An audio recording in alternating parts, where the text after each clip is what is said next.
लोहिया जी कहते थे और लालू जी भी कहते हैं उसको, वोट का राज मतलब छोट का राज। और ये भाजपा के लोग, एनडीए के लोग मिल करके आप लोगों का अधिकार ही नहीं बल्कि आप लोगों के अस्तित्व को मिटाना चाहते हैं। और हम सब लोगों को इस लड़ाई में एकजुट होकर के अपने अपने मत का, अपने अपने वोट का रक्षा ही नहीं करना बल्कि ये बेईमान जो लोग सरकार में बैठे हैं इनको उठा के हम लोगों को फेंकने का काम करना है। सत्ता पलट करना है कि नहीं करना है?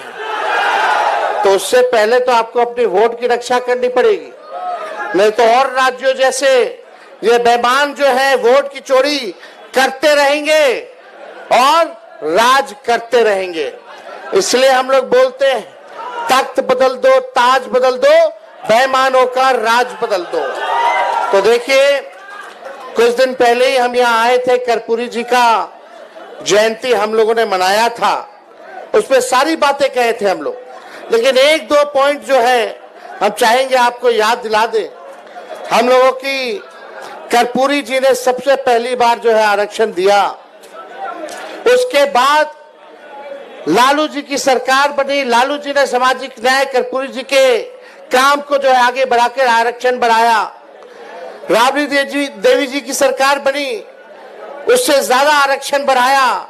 और जब हम लोगों की 17 महीने की महागठबंधन की सरकार बनी तो सबसे ज्यादा आरक्षण हम लोगों ने दिया और 65% आरक्षण हम लोगों ने बढ़ाया, टोटल 75% ईडब्ल्यूएस को मिला करके। हम लोग जानते थे ये भाजपा वाले आरक्षण चोर हैं, आरक्षण चोर, वोट चोर तो है ही, ये लोग आरक्षण चोर भी हैं। सरकार चाचा जी पलट गए हमारे, हाईजैक हो गए उधर, अब उनसे बिहार संभलने वाला नहीं है। अब दिल्ली से मोदी जी, अमित शाह जी सरकार चला रहे हैं, लेकिन इस उम्र में हमको उनकी फिक्र होती है। लेकिन एक बात तय है कि अब वो बिहार चलाने योग्य अब नहीं रह गए। रह गए क्या?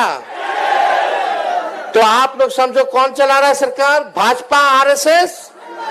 अब आप लोगों को तय करना है कि नेहरू जी, बीपी मंडल जी, कर्पूरी जी, अंबेडकर जी की धारा एक तरफ है और दूसरी धारा गोवलकर और गोडसे की है।